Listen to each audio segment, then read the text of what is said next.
Bien, nous allons aujourd'hui commencer par corriger l'exercice 9, en tout cas finir.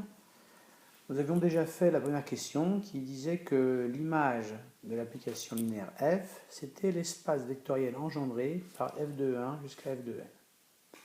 Je vais montrer maintenant que f est surjective si et seulement si l'image, si et seulement si f de 1, f de n est une partie génératrice de f. Alors ça c'est très facile à voir, parce que l'image est surjective, f est surjective, si et seulement si l'image de f c'est tout l'espace d'arrivée dans f. Et ça c'est équivalent avec le fait que l'espace vectoriel par f de 1, f de n soit égal à f, puisque l'image de f c'est précisément cet espace vectoriel. Et ça veut dire quoi? Ça veut dire que f de 1, f de n engendre l'espace f. Donc ça veut bien dire que la famille f de 1 jusqu'à f de n est une famille génératrice de f. Donc cette question était triviale. Maintenant, regardons l'injectivité. Je vais vous la montrer que c'est équivalent au fait que la famille f de 1, f de n soit libre. Alors, je vais traiter l'équivalence en deux temps. D'abord, le sens direct. Je vais supposer que l'application est injective. Je vais montrer que la famille est libre. Alors, si l'application est injective, ça veut dire que son noyau est réduit à 0. Pour montrer que la famille est libre, je vais prendre une combinaison linéaire de ces vecteurs, supposée nulle, et je vais montrer que tous les coefficients sont nuls. Alors si je prends une combinaison linéaire alpha 1, f de 1 jusqu'à alpha n, f de n, et que c'est 0, par linéarité, je peux faire sortir le f de la combinaison linéaire. L'image d'une combinaison, c'est la combinaison des images.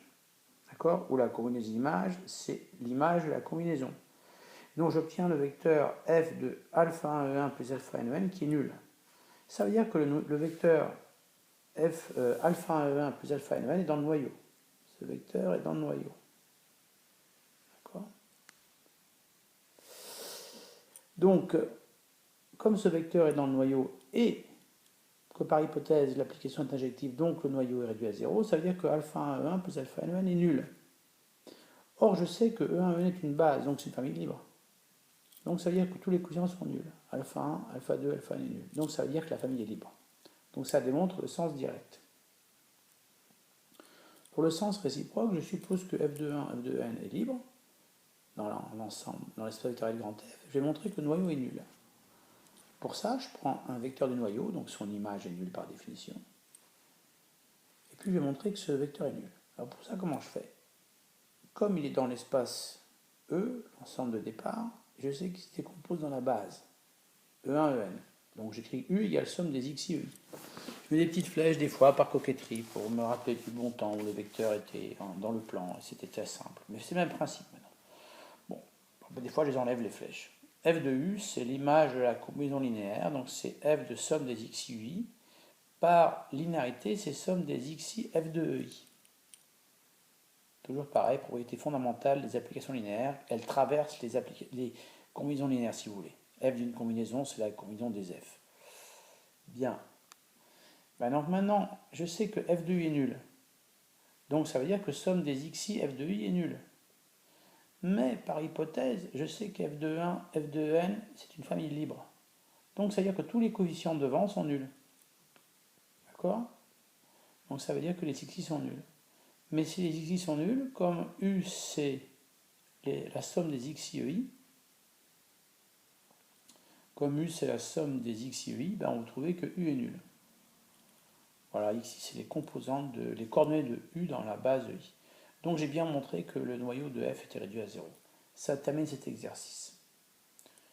Passons à l'exercice suivant maintenant. Je suppose qu'il y a deux applications linéaires f et g, de e dans e là, puisque je vais les faire commuter, donc il faut que l'ensemble de départ soit égal à l'ensemble d'arrivée, tel que f rond g égale g rond f. Alors d'abord, bien voir que ça, c'est pas le cas en général.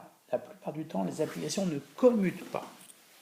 Ça, c'est quelque chose de nouveau pour vous parce que toutes les opérations que vous avez vues sur la note est commutative. L'addition, c'est commutative. La multiplication des nombres, c'est commutative, des nombres complexes. Mais pas pour la composition. Et vous verrez, ça correspond au produit des matrices qui, là non plus, n'est pas commutatif. C'est très important, c'est les applications, par exemple, en mécanique quantique. Quand vous faites une observation, puis une mesure, c'est pas la même chose que si vous le faites dans un sens ou dans un autre. Il y a des choses qui ne sont pas commutatives dans la vie. Ben, par exemple, ici, si on prend les applications de R2 dans R2, la première, je vais prendre la projection sur l'axe des X. Vous voyez, j'ai fait un petit dessin à côté. Un vecteur, ceux-ci sont projetés sur l'axe des X. Donc XY, aussi X0. Et puis l'autre, c'est une rotation dans le sens direct. Au couple XY, aussi le couple moins YX. Vous voyez, ça c'est une rotation, ça c'est une projection. Bon, eh bien, si je fais f rond G ou G en F, vous verrez, c'est pas du tout pareil. Donc si je fais f rond G d'ailleurs, donc je tourne d'abord, puis je projette. Donc j'obtiens à la fin, je pars de XY, j'obtiens à la fin moins Y0. Si je fais d'abord la projection, puis la rotation, eh bien, je trouve autre chose. On voit bien que f rond G, c'est pas G en F. Et on verra la plupart du temps que pour deux matrices, le produit AB, c'est pas le produit de VR. Ça, c'est quand même assez surprenant. Lorsqu'on fait de l'algèbre, on est habitué aux choses commutes. Eh bien, ce n'est pas le cas pour les applications. Bon. En l'occurrence, dans cet exercice, on suppose justement que f rond G et G rond F sont égales. Alors, ça va entraîner des conséquences particulières. Parce que justement, c'est une propriété très forte. Ben, ça va entraîner que le noyau de G et l'image de G sont stables par F. Et je vais le montrer. Ça veut dire quoi, stable? Ça veut dire que si vous prenez un élément dans le noyau, ben son image elle reste dedans. De la même façon, si vous prenez un élément dans l'image, ben de G, l'image par F de X restera dans l'image de G. Un sous-espace stable, ça veut dire que si vous prenez un élément dedans, quand vous prenez l'image, ça reste dedans. C'est ça, être stable par F.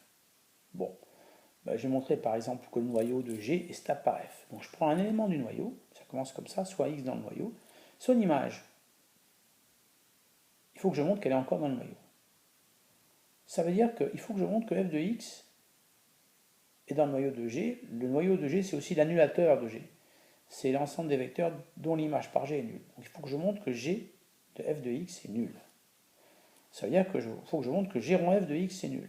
Mais G rond f de x, je sais que c'est f de G de x par hypothèse, par la commutativité de f et de G, qui est une propriété très forte. Pour deux applications, je le répète, c'est pas vrai en général, mais pour ces deux-là, c'est vrai. Eh bien, ça veut dire que f de G de x, mais f rond G de x, c'est f de G de x. Or, x est dans le noyau de G. Donc G de x est nul. Donc ça fait f de 0. f de 0, c'est toujours 0. Donc j'ai bien démontré que f de x était encore dans le noyau de G, puisque son image par G était nulle. Donc le noyau de G est stable par f. Si je regarde maintenant l'image de G, je prends un élément de l'image, ça veut dire qu'elle a un antécédent, que x s'écrit comme G de z avec z dans E. C'est ça les éléments de l'image. Je vais vérifier que si je prends l'image de x par f, c'est encore dans l'image de G. Donc pas dans l'image de f, dans l'image de G. Alors je sais que f de x c'est f de G de z, puisque x c'est G de z. D'accord? Et maintenant, ici ça fait f rond G de z. Or, je sais que f rond G c'est G en f. Donc je vais pouvoir dire que f rond G de z c'est G de f de z. Donc ça veut bien dire que f de x, c'est l'image par G de quelqu'un. Donc f de x appartient à l'image de G. D'accord? C'est bien G de quelque chose. G d'un z' qui serait justement égal à f de z. On peut voir ça comme ça. D'accord? Donc l'image de G est stable par f. Je précise, c'est un G de z' si vous voulez. Pour z' égale f de z. Donc j'ai encore une fois que quand je prends un élément de l'image de G, que je prends son image par f, je reste encore dans l'image de G. Donc ça veut dire comme ça se traduit mathématiquement en disant f de l'image de G inclus dans l'image de G.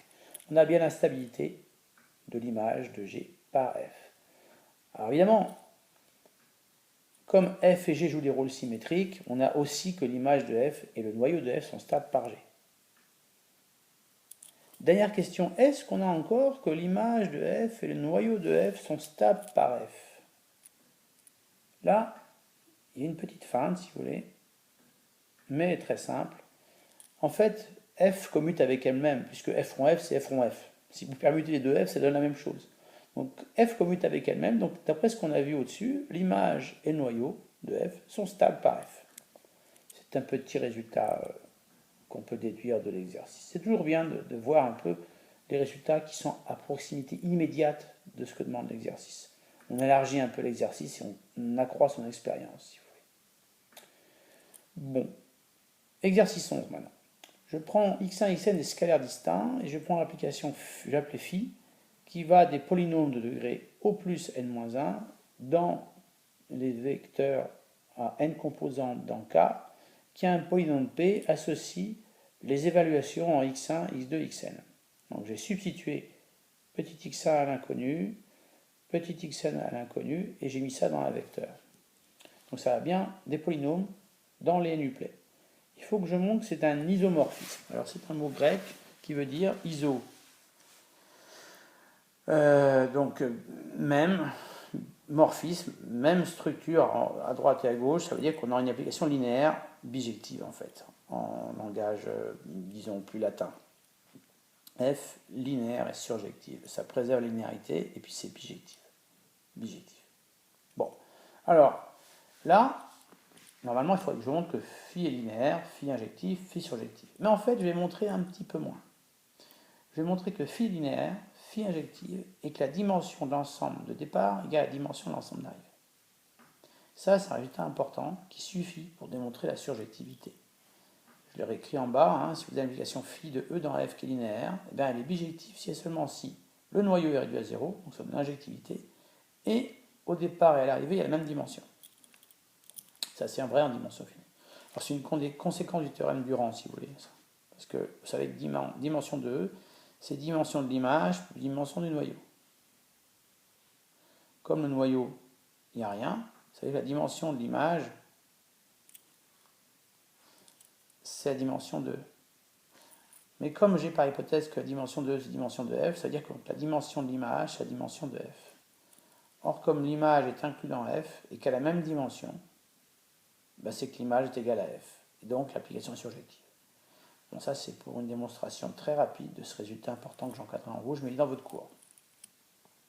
Alors ici, la dimension de l'espace de départ, c'est les polynômes de degré plus petit que n-1. Ben, ça fait exactement n. Et la dimension de k puissance n, c'est aussi n. Alors c'est facile à voir. Hein. Pour les polynômes, par exemple, ben, vous avez la base des polynômes de degré plus petit ou égal à n. C'est simplement l'espace 1, x, x2, etc. jusqu'à x puissance n-1. D'accord? Donc ça, c'est facile de voir qu'on a bien n ici. Par exemple, les polynômes de degré 2, ben, c'est la forme ax2 plus bx plus p plus c. Il y a bien 3 coefficients, c'est dimension 3. Donc ici, quand je prends de degré n-1, en fait, la dimension c'est n. Ok? Par exemple, les constantes, c'est dimension 1. Bon. Alors, il faut quand même que je montre que l'application est linéaire. Alors c'est toujours très facile, mais un peu fastidieux. Je prends P et Q de polynômes, lambda et mu des scalaires, et il faut que je calcule l'image de la combinaison linéaire lambda P plus mu Q. Ben, ça veut dire que je dois évaluer ce polynôme en x1, xn, et je dois ranger ça dans un n-uplet. Bon, ben, quand j'évalue lambda P plus mu Q en x1, ça fait lambda P de x1 plus mu Q de x1, etc. Lambda P de xn plus mu Q de xn. Et ça, je peux voir ça comme la combinaison de deux vecteurs. C'est lambda P de x1, P de xn plus mu Q de x1, Q de xn. Et ça, c'est exactement lambda phi de P plus mu phi de Q. J'ai bien démontré que l'image d'une combinaison linéaire, c'était la combinaison des images, donc l'application linéaire. Montrons qu'elle est injective. Eh bien, je prends un polynôme dont l'image par phi est nulle. Ça veut dire que le n-uplet P de x1, P de x2, P de xn est nul, au sens du n-uplet 0, 0, 0, n fois. Ça veut dire que donc toutes ces valeurs P de x1, P de x2, P de xn sont nulles. Ça veut donc dire que le polynôme il a n racines distinctes, parce que dans l'énoncé, il y a x1, x2, xn distincts. Or, il a un degré plus petit que n-1. Eh bien, la seule façon pour un polynôme d'avoir plus de racines que son degré, c'est que ce soit le polynôme nul. Hein? Un polynôme qui a n racine, il sera divisible par x moins x1, x moins x2, x moins xn. Et ça, c'est déjà un polynôme de degré n. Donc la seule solution, c'est que le coefficient devant, ça soit 0. Donc le polynôme soit nul. Donc ça donne bien que l'application phi est injective, puisque phi de p égale 0 entraîne p égale 0. Enfin, la dimension, comme j'ai dit, de kn-1 crochet x, c'est n, parce que c'est engendré par 1, x, x2, xn-1, et là, il y a bien n vecteur. Donc ça démontre cet exercice. Passons à l'exercice 8, qui est peut-être un peu plus amusant que les autres. Je prends une application f2 dans E, dont le rang est 1. Donc c'est vraiment un peu comme une sorte de projection, si vous voulez, sur une droite. Prenez par exemple, je vais prendre un exemple de telle application, l'application qui va de R puissance 12 dans R puissance 12, j'ai pris 12 comme ça, qu'à x1, x2 associe x1, 0, 0, 0. L'image de f, là, évidemment, c'est la droite dirigée par le vecteur 1, 0, 0. Donc, l'image de f est bien de dimension 1. Ce que j'ai en train de dire, c'est que si je fais f rond f, je vais trouver, l'exercice demande de montrer que f rond f égale lambda f, pour un lambda bien choisi. Montrer qu'il existe un lambda scalaire tel que f2 égale lambda f, f2 au sens de f rond f. Alors dans l'exemple précédent, dimension 12, là, le lambda c'était 1, parce que si vous projetez une fois, quand vous reprojetez, vous ne changez plus le vecteur. Vous regardez ce que ça donne. Ici, c'est évident que quand je fais x1, x12 aussi, x1, 0, 0, puis après que je rapplique encore f, je retrouve x1, 0, 0. Donc quand je fais 2 fois f, ben, c'est comme si j'avais fait une fois f. Ça, c'est une propriété des projecteurs, vous verrez. Mais bon, là, on est dans le cas général.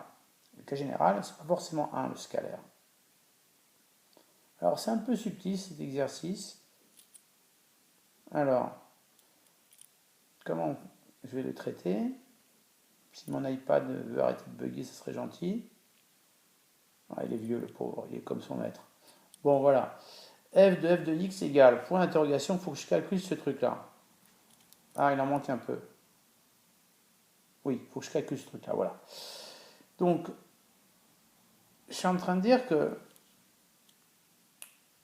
comme l'image de f de x appartient... Alors, je ne sais pas ce que je racontais là, c'est pas la peine de raconter ça. Je sais que, d'abord, l'image de f, c'est un sous-espace vectoriel de dimension 1, puisque le rang de f est égal à 1. D'accord? Voilà. Le rang de f est égal à 1. Donc, l'image est dimension 1, donc c'est une droite vectorielle engendrée par un vecteur v. Bon. Alors, pour calculer f de x, je vais d'abord devoir calculer f de v. Ça, j'en aurai besoin. Alors, je vais calculer f de b d'abord. F de v, il appartient à l'image de f lui aussi, parce que c'est l'image de quelqu'un. Donc f de v, en fait, il est encore sur cette droite dirigée par v. Donc f de v va être un multiple de v, pour un scalaire lambda. Voilà, f de v, ça va être forcément lambda v, puisque f de v appartient encore à l'image. Et bien ce lambda, c'est un scalaire que je vais garder pour la suite, il va me servir. Maintenant, je prends un x dans E. D'accord? Je prends un x dans E. Et son image, f de x, c'est dans l'image aussi. Puisque c'est l'image de quelqu'un. Donc f de x va être encore sur cette droite de v. Donc f de x va être égal à un certain coefficient fois v. Pas forcément lambda, hein, pas du tout. Ça va être un coefficient différent que je vais appeler alpha indice x fois v. D'ailleurs, le alpha indice x, a priori, il dépend de x, parce que pour chaque x différent, j'aurai peut-être un scalaire différent. J'ai aucune connaissance, a priori, de ce coefficient qui va dépendre du vecteur x. Donc j'aurai f de x égale alpha x scalaire v, multiplié par v. Bon, je suis en mesure maintenant de calculer f de x. F rond f de x, c'est f de x, c'est f de, donc, alpha x fois v. Et comme f est linéaire, f d'un multiple d'un vecteur, c'est le multiple multiplié par l'image du vecteur. Donc ça fait alpha x fois f de v. Et comme f de v, tout à l'heure j'ai dit que c'était lambda v, eh bien ça va me donner alpha x lambda fois v. En regroupant les scalaires ensemble, ce qu'on peut faire, Ça fait partie des propriétés de l'espace vectoriel. Et puis comme les scalaires s'accommutent, par contre, les deux réels, vous les multipliez dans le sens que vous voulez, je vais pouvoir faire sortir le lambda. Donc ça va être pareil que lambda alpha xv. Mais alpha xv, c'est f de x. Donc je viens de démontrer que f rond f de x, c'est lambda f de x. D'accord? Donc, je suis pratiquement au résultat, parce que ça, je l'ai vrai pour tout x. C'est vrai pour tout x. Et le lambda, c'était un scalaire fixe, une constante scalaire que j'avais obtenue en prenant l'image de v. Mais il ne bouge pas, lambda. Donc j'ai bien f rond f égale lambda f. Ça démontre l'exercice, et c'est la fin de la séance d'aujourd'hui. On se voit lundi prochain. Merci.